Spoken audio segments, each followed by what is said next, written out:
doktor sendiri, Pak Cik Masri. Dr. Masri. Saya apa yang dinamakan sakit kuning ni? Saya belum kahwin, jadi mungkin saya tak berapa faham. Kan? Kalau macam ibu kan mungkin ada pengalaman kan, bagi orang yang tak tahu langsung ni doktor. Okey, terima kasih Mira, Aida untuk beri peluang untuk saya bercakap pasal bayi kuning. Bayi kuning ni atau sinonimnya dinamakan jaundice ya. Soalan Aida tadi, bagaimanakah bayi itu menjadi kuning? Ini disebabkan oleh kadar bilirubin ataupun paras bilirubin di dalam darah bayi. Dari manakah datangnya bilirubin ini? Ialah dia terhasil daripada pemecahan sel darah bayi. Kita kena maklum yang sel darah bayi ini bila dilahirkan dia punya jumlahnya lebih banyak dan jangka hayatnya pendek berbanding dengan sel darah merah dewasa. Jadi bila kadar paras bilirubin ini meningkat, itu menunjukkan bayi itu akan kuning. Okay, macam mana kita nak tahu yang bayi itu kuning? Dengan dua cara ya. Kalau macam yalah Mira tak ada pengalaman lagi, mungkin banyak ibu bapa pernah nampak, oh nampak anak aku ni macam kuning pula hari ni. Daripada segi kulit dia, okey, mata dia putih mata itu, dan selalunya dia start daripada atas, daripada muka dia turun ke bawah. Okey, kalau dah makin lama ke bawah tu makin tinggilah paras bilirubinnya. Okey. Itu merupakan satu introduksi lah saya katakan. Dia sangat lazim, quite common ya. 2/3 daripada bayi yang lahir yang sihat akan mengalami jaundice ataupun bayi kuning. Okey. Tapi sedikit doktor, mungkin boleh sentuh. Kalau dari segi najis bayi, adakah najis bertukar color, kita boleh tahu kuning dia ni tinggi ataupun tidak, bagaimana? Okey. Kalau nak dari segi aspek najis sahaja ya, ada dua macam mana kita boleh dividekan jaundice ni. Jaundice ni boleh dibahagikan kepada dua, iaitu physiological dan pathological ya. Okey. Physiological ni di mana bayi tu kekurangan susu dan selalu berlaku 2 ke 3 hari selepas bayi dilahirkan. Okey, ini disebabkan hati bayi tu dia tak matang untuk konjugasikan bilirubin itu. Keduanya ialah disebabkan oleh pathological. Pathological ni dimaksudkan ialah di mana contohnya lah ya, kalau ibu tu berdarah O dan anak tu darah A ataupun B. Dia bila dia tak serasi tu dia macam dia berlawan. Okey, jadi pemecahan sel darah tu lagi kerap dan menyebabkan kadar bilirubin tu meningkat. Okey, balik pada soalan adakah najis tu berwarna perubahan warna ya. Selalunya bayi warna dia macam mustard, macam ke kuning, bukan kuning sangat, dia macam kuning mustard lah ya. Tapi kalaulah anda katalah najis tu berwarna putih, macam kapur, itu merupakan satu petanda yang bahaya ya. Kalau macam putih langsung tidak berwarna, sebab apa? Bilirubin ni merupakan partikel yang mewarnai najis tu. Maksudnya kalau nampak clear tu tak nampak macam kalau ada color tu baguslah. Kalau tapi yang tak bercolor tu, yang jenis macam putih, macam pucat tu, itu menunjukkan ada seolah-olah macam ada, bukan seolah-olah, tapi dia ada obstruction, orang kata ada tersumbat di bahagian hempedu, pengaliran hempedu tu mengalir ke dalam usus. Itu dipanggil biliary atresia. Benda itu tak akan berlaku sampailah dalam jangka masa seminggu atau seminggu lebih ya. Biliary atresia ni taklah nak kata komen sangat di Malaysia, tapi banyak berlaku. Di mana kita nampak anak tu dia perut dia besar lah. Dia ada rawatan khas dan khusus dan perlukan investigation yang khusus untuk kena pasti biliary atresia tu. Okey. Sebelum kita ajukan soalan seterusnya Aida, untuk penonton di rumah sana, kalau mungkin ada soalan-soalan yang ingin ditanya, jangan lupa untuk terus telefon kami di 18001677.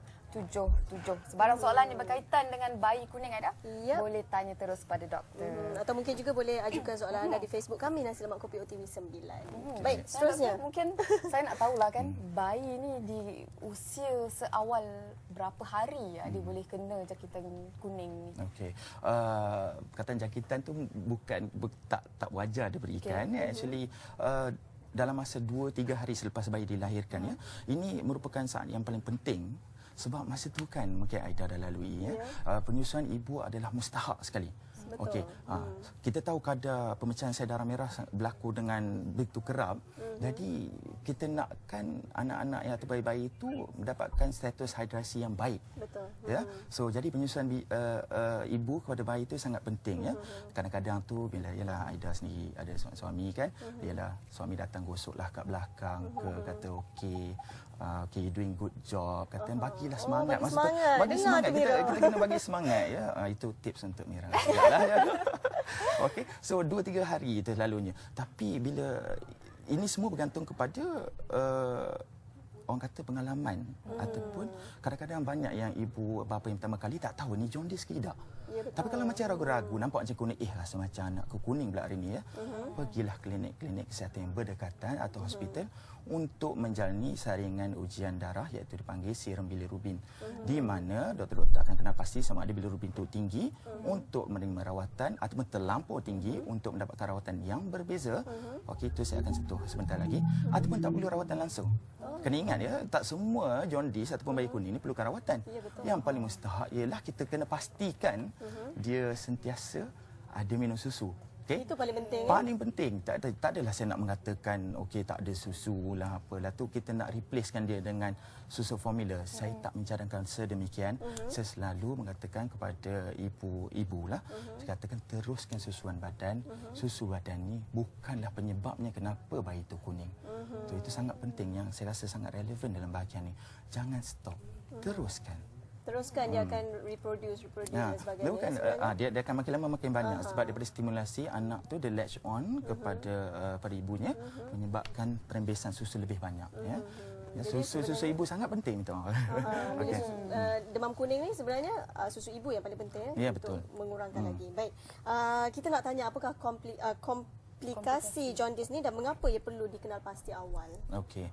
Bilirubin ni partikel yang kalau anda kata tahapnya tinggi, amat berbahaya. Kalau dalam bahagian rendah, kita boleh kontrol dengan hidrasi status yang baik. Kalau dia tinggi, okey, dia akan menyeberangi ataupun melintasi melintasi selaput otak. Ini adalah amat berbahaya. Okey, dia akan pergi kepada bahagian otak tu, akan menyebabkan bayi akan menghadap komplikasi seperti kurang upaya pendengaran, dia boleh jadi sawan ataupun dia terlampau tertidur, dia tak mau terjaga untuk feeding, ataupun yang paling kompleks sekali yang saya takut dan saya khawatir iaitu cerebral palsy.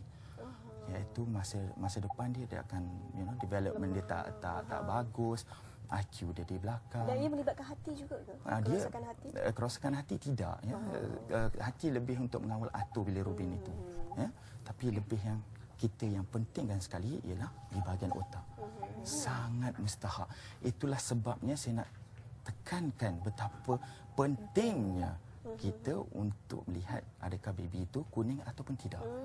Maknanya kita tak boleh ambil remeh lah doktor. Oh, tak boleh. Soalnya kalau tadi mengikut cerita doktor, susu ibu merupakan antara salah satu cure lah orang cakap.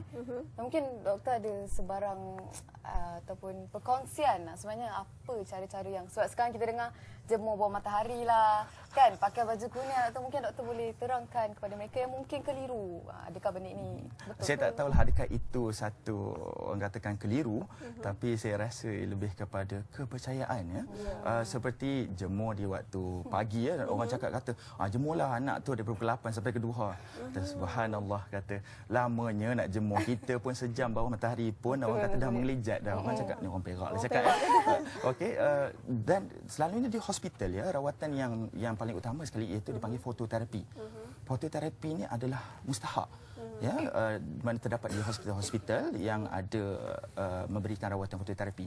Fototerapi ini merupakan satu gelombang cahaya. Dia wavelength ni sangat important untuk memecahkan atau bukan memecahkan, dia merendahkan paras bilirubin kepada kadar yang lebih selamat. Dan bila kadar tu dia lebih selamat, dia akan dinyahkan daripada badan melalui air kencing ataupun najis ya. Nah, berbalik kepada isu matahari itu ya. Bayangkan kami di hospital perlukan sampai 24 jam untuk di bawah lampu saja. Okey, dan keadaan dia tak berbaju kan, cuma mungkin ada pampers je lah ya. Bayangkan kita nak buat benda tu kepada anak kita di luar dekat porch parking tu, kata ayah kata keluarkanlah kereta tu, kata biar kita jemurkan anak, kata tak boleh. Saya rasa kesian dia rasa. Dan kita itu merupakan satu percayaan dan dia tak ada tak ada keputusan yang saintifik yang membuktikan perkara ini betul. Malah mungkin ada kesan sampingan lain, doktor. Kesan sampingan tu kata kita pun kalau kat luar pun rasa panas, bahang tu ya. Di dalam hospital terapi tu dia ambil gelombang yang khusus.